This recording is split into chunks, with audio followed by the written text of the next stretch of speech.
Shalom dan selamat malam untuk saudara dan saudariku. Senang kita dapat berjumpa kembali dalam ibadah keluarga hari Rabu 2 Desember 2020 di Minggu Advent yang pertama ini. Doa dan harapan dari kami, kiranya Ibu Bapa dan saudara sekalian selalu berada dalam keadaan yang sehat.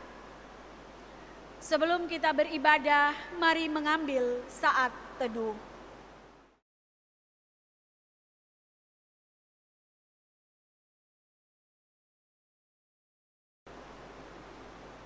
Kurang lebih 9 bulan sudah kita berada, mengalami dan merasakan wabah virus COVID-19 ini.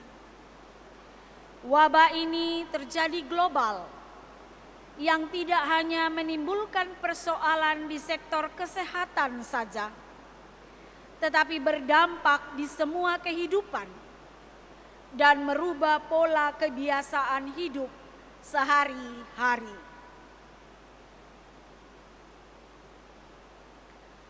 Satu peradaban baru dimulai, dan kita tidak tahu kapan wabah ini akan berlalu dan apa yang terjadi nanti. Semua bagaikan terselubung dalam kabut hitam yang pekat, sehingga mengaburkan langkah-langkah menuju masa depan. Namun dalam pekat kabut hitam ini, terdengarlah suara yang mengatakan,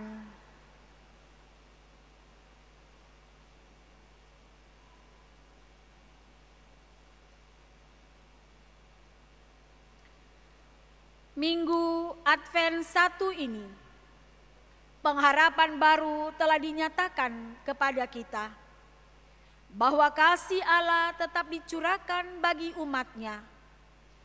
Meski sukar jalan yang kita tempuh, kasih dan pertolongannya tetap bagi umatnya. Kita memuliakan nama Tuhan dari Kidung Jemaat 242 bait 1.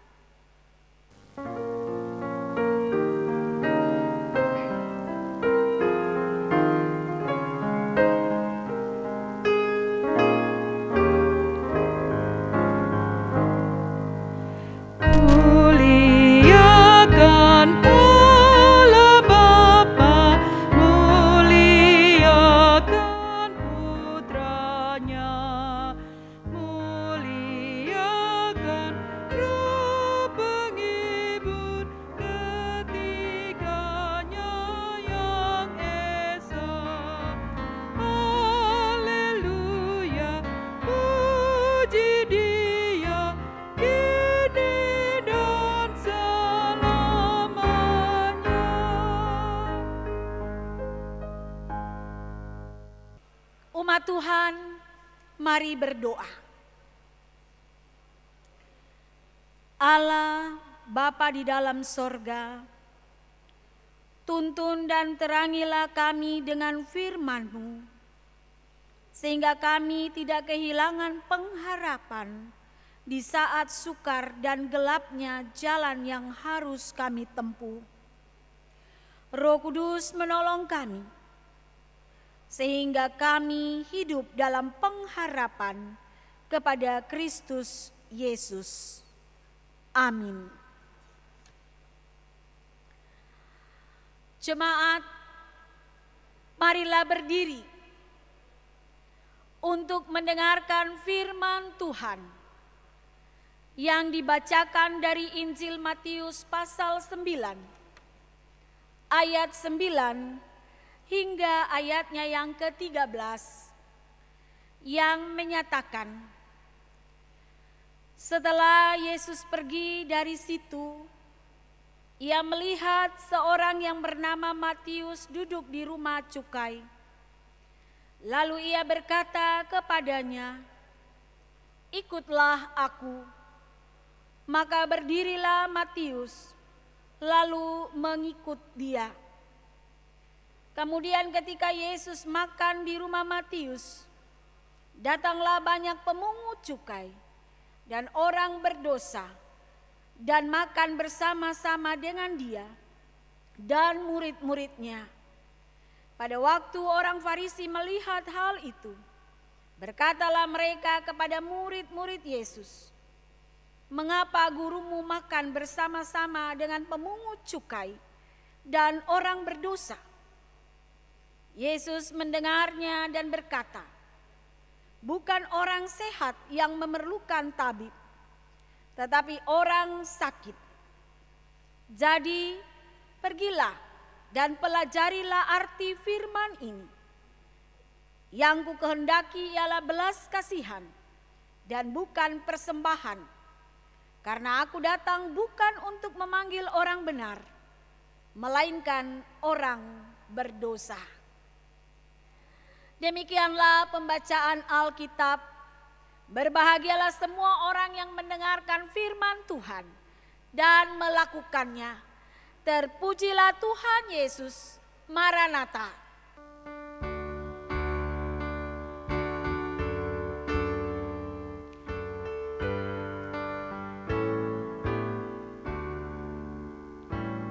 Maranatha, Maranatha, Maranatha.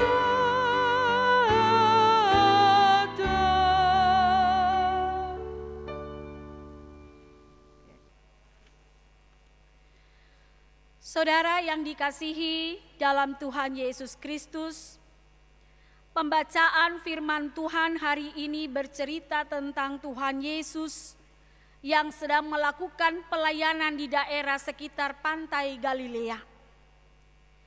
Dalam ayat 9 dikatakan ada banyak orang yang mengikuti dia. Dalam pelayanannya Yesus berjumpa dengan seorang yang bernama Matius. Kalau kita perhatikan dalam Injil Markus dan Injil Lukas, ia disebut dengan nama Lewi. Matius sedang duduk di rumah cukai. Tidak dijelaskan kepada kita tentang siapa itu Matius. Hanya Injil Markus mengatakan bahwa ia adalah anak Alfeus. Namun yang jelas saudara, Injil Matius mengatakan bahwa Matius sedang duduk di rumah cukai. Rumah cukai adalah sebuah tempat yang menjadi pusat dari segala aktivitas cukai. Orang yang bertugas untuk memungut cukai disebut pemungut cukai. Para pemungut cukai ini bekerja untuk Kaisar Romawi di dalam memungut cukai atau bea, semacam pajak atau upeti dari masyarakat. Pajak atau upeti kepada raja adalah satu hal yang wajar dan merupakan kewajiban dari rakyat untuk diberikan kepada raja. Jadi proses pemungutan cukai itu sebenarnya adalah sesuatu hal yang wajar saja. Tugas seorang pemungut cukai ini kemudian dipandang sebagai orang yang jahat dan berdosa karena ternyata di dalam melaksanakan tugas sebagai pemungut cukai, para pemungut cukai ini seringkali melakukan penipuan dan pemerasan terhadap masyarakat secara berlebihan. Tindakan inilah yang dipandang salah. Tindakan inilah yang dipandang menyimpang dari hukum Taurat. Sehingga mendorong orang Farisi dan orang Yahudi menganggap bahwa seseorang pemungut cukai adalah orang yang berdosa. Dan karena itu masyarakat dilarang untuk bergaul dengan mereka. Dalam pembacaan kita dikatakan Matius sedang duduk di rumah cukai. Dan itu berarti Matius sedang berada di tengah-tengah kejahatan. Bahkan bisa jadi Matius itu juga telah melakukan kejahatan. Tetapi apa yang dilakukan Yesus ketika ia melihat Matius? Apakah Yesus lewat dan pura-pura tidak melihat Matius? Dalam ayat 9, Yesus katakan, "Ikutlah aku." Ternyata saudara, Yesus tidak mengambil sikap seperti orang Farisi atau Yahudi yang sangat menyudutkan para pemungut cukai. Tetapi dalam ayat 9 dikatakan Yesus menyapa Matius dan bahkan ia mengajak untuk ikut bersama dengan Yesus. Mari saudara kita bersama-sama perhatikan makna dari ajakan ikutlah aku. Matius adalah seorang yang terbiasa bergaul dengan para pemungut cukai. Pasti sedikit banyak ia akan terturut dengan apa yang biasa dilakukan oleh para pemungut cukai. Ketika ia hampir hanyut bersama apa yang dibuat oleh pemungut cukai, Yesus berkenan mengulurkan tangan dan mengajak ia dan menawarkan keselamatan baginya. Kata ikutlah aku mengandung pengertian Yesus mengajak Matius untuk meninggalkan semua kehidupannya dan hanya mengikuti Yesus dalam hidup barunya. Saudara yang dikasihi dalam Tuhan Yesus Kristus, Yesus tidak hanya menyelamatkan orang yang hampir hanyut dalam kejahatan saja. Tetapi dalam ayat 10 dikatakan ia berkenan makan bersama dengan para pemungut cukai itu di rumah Matius. Makan di rumah seorang dipandang sebagai sesuatu hal yang mengakrabkan. Sehingga jika Yesus mau makan di rumah Matius, menunjukkan Yesus membangun hubungan atau relasi dengan Matius yang dalam tanda kutip ia berada dalam lingkungan para pemungut cukai. Tindakan Yesus ini dalam pandangan orang Farisi dan ahli Taurat adalah satu tindakan yang salah. Karena dia yang biasa berbicara sebagai anak Allah kini berada dan bergaul bersama dengan para pendosa. Hal ini dapat kita lihat dalam Injil Markus pasal 2 ayat 16. Namun tindakan Yesus ini bukan berarti Yesus menyetujui dengan kejahatan yang telah mereka lakukan. Tetapi apa yang Yesus lakukan, makan bersama, adalah bagian dari tugasnya, yaitu untuk menyelamatkan mereka dari jalan yang salah. Hal ini dapat kita lihat dalam ayat 12. Ketika Yesus memberikan argumen atas apa yang dilakukan dan disoroti oleh orang-orang Farisi. Yesus berkata, bukan orang sehat yang memerlukan tabib, tapi orang sakit. Aku datang bukan untuk memanggil orang benar, melainkan orang berdosa. Jelas bahwa maksud Yesus berada bersama dengan mereka bukan untuk membenarkan tindakan pemungut cukai itu, tetapi hendak menuntun mereka agar tidak terjebak dalam arus kejahatan yang ada dalam kehidupan mereka. Saudara, Tuhan Yesus juga sudah datang. Tidak hanya menyelamatkan Matius atau Lewi saja, tapi ia juga datang untuk menyelamatkan kita semua. Ia mau duduk dan makan di rumah kita untuk membuka hubungan yang baik dengan sang kali kita. Kurang lebih 9 bulan kita membuka mezbah Tuhan dalam ibadah hari Minggu dan ibadah keluarga di setiap Rabu. Mezbah adalah sebuah tempat di mana kita mempersembahkan korban, bakaran dan syukur kita kepada Allah. Korban bakaran itu tidak perlu lagi kita letakkan di atas mezbah kita saat ini. Karena Allah di dalam Yesus Kristus telah menjadi korban di atas mezbah untuk menyelamatkan dan mengkuduskan kita dari dosa-dosa. Betapa besarnya kasih-Nya bagi kita. Betapa berartinya kita yang adalah debu tanah di mata Tuhan. Kalau di pandemik ini kita masih harus terus membuka mezbah di rumah kita masing-masing. Saudara, bersyukurlah. Kita bersyukur bukan karena pandemik ini, tetapi di saat tersulit kita masih diperkenankan untuk memuliakan Allah dengan tubuh yang sehat. Minggu Advent pertama ini juga mari kita pakai untuk berbenah diri, untuk membangun mezbah Tuhan di rumah kita, di hati kita, dan dalam kehidupan kita.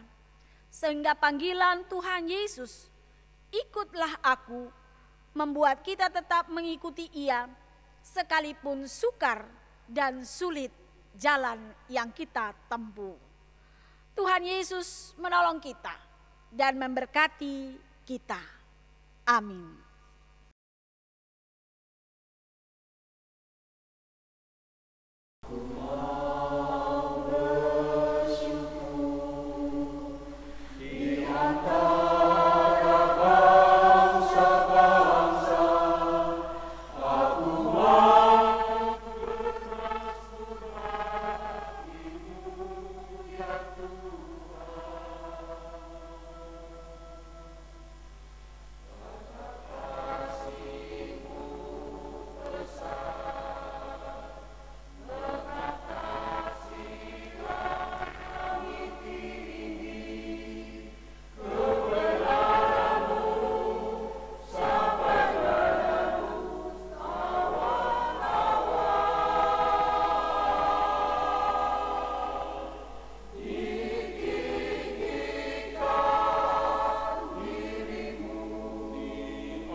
yang dikasihi dalam Tuhan Yesus Kristus, mari kita berdoa.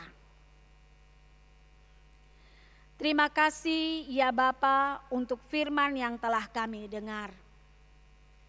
Biarlah kasih setia yang Tuhan telah nyatakan bagi kami manusia yang berdosa boleh memberikan kekuatan bagi kami di minggu Advent pertama ini untuk terus berpengharapan bahwa sekalipun kesukaran dan kesulitan masih menjadi bagian kami karena pandemi ini, tetapi kasih sayang Allah tetap dilimpahkan dalam kehidupan kami. Dan biarlah dalam semangat itu kami pun berbenah diri untuk memberikan yang terbaik, hati, pikiran, dan seluruh hidup kami. Sehingga dalam pengharapan kami pun boleh menyongsong dan merayakan kelahiran Kristus pada Natal Kristus. Terima kasih ya Bapa di sorga. Kami berdoa bagi umat-Mu, kami sebagai keluarga, suami, istri, anak-anak dan orang tua. Tuhan memberkati kami agar kami juga boleh hidup dalam damai sejahtera. Sekalipun kami harus diperhadapkan dengan kesulitan dan kesukaran, baik ekonomi maupun kesehatan kami. Tuhan Allah memberikan kepada kami hikmat-Mu sehingga kami mampu beradaptasi dengan situasi ini karena percaya bahwa Tuhan memberkati dan menolong kami. Terima kasih ya Tuhan, berkati kami dalam tugas pekerjaan kami. Lindungi kami dimanapun kami berada. Jauhkan kami dari mara bahaya. Hikmat-Mu Engkau berikan bagi kami, sehingga kami dapat melakukan protokol kesehatan dengan patuh dan disiplin. Memberkati anak-anak kami, beri semangat ketika mereka harus belajar dari rumah. Tuhan memberikan juga kepada mereka kekuatan dan kesehatan. Dan kami percaya Engkau tambah-tambahkan hikmat atas hidup mereka. Sehingga mereka juga makin berkembang, bertumbuh, dan kami percaya Tuhan memberkati masa depan anak-anak kami. Kami berdoa bagi jemaat Tuhan yang sakit, yang dirawat di rumah sakit maupun di rumah masing-masing. Topanglah mereka ya Bapa, jamalah mereka dengan tangan-Mu yang penuh kuasa. Dan biarlah obat penawar yang mereka makan dan minum melalui kuasa-Mu boleh membawa kesembuhan dan kepulihan. Tuhan Allah memberkati juga akan pelayanan gereja GPIB Immanuel Bekasi. Sehingga pelayanan ini membangun iman umat, menghibur dan menopang seluruh umat Tuhan. Kami berdoa dan menyerahkan seluruh persiapan-persiapan perayaan Minggu Advent dan juga dalam perayaan Natal Tahun Baru. Kebaikan dan kasih Tuhan menuntun kami sehingga pelayanan yang boleh berjalan boleh jadi menurut maksud dan kehendak Allah. Damai sejahtera menjadi bahagian bagi kami. Kami berdoa bagi pemimpin negeri kami. Tuhan memberkati, memberi hikmat, memberikan kepada mereka semangat, dan limpahkan rahmat berkat-Mu. Sehingga seluruh program-program untuk kesejahteraan masyarakat Indonesia, kebaikan masyarakat Indonesia, ketentraman dan keamanan masyarakat Indonesia dapat dilaksanakan dengan baik. Terima kasih ya Bapa. Inilah doa dan sembahyang kami yang kami naikkan dan alaskan hanya di dalam nama Yesus Kristus, Tuhan dan Juru Selamat hidup kami. dan yang sudah mengajar kami berdoa. Bapa kami yang di sorga, dikuduskanlah namamu, datanglah kerajaanmu, jadilah kehendak-Mu di bumi seperti di sorga. Berikanlah kami pada hari ini makanan kami yang secukupnya, dan ampunilah kami akan kesalahan kami, seperti kami juga mengampuni orang yang bersalah kepada kami. Dan janganlah membawa kami ke dalam pencobaan, tetapi lepaskanlah kami daripada yang jahat.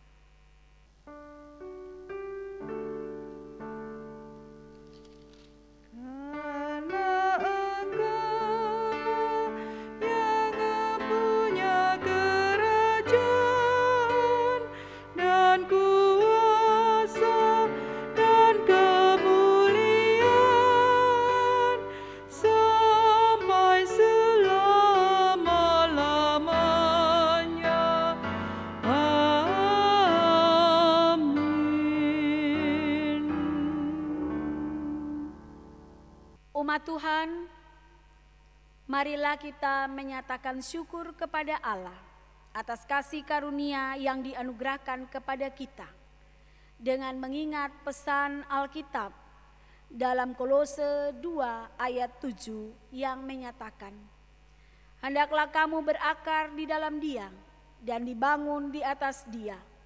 Hendaklah kamu bertambah teguh dalam iman yang telah diajarkan kepadamu, dan hendaklah hatimu melimpah dengan syukur." Kiranya Allah berkenan atas pemberian kita dan menguduskan persembahan syukur kita kepadanya.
Jemaat, mari berdiri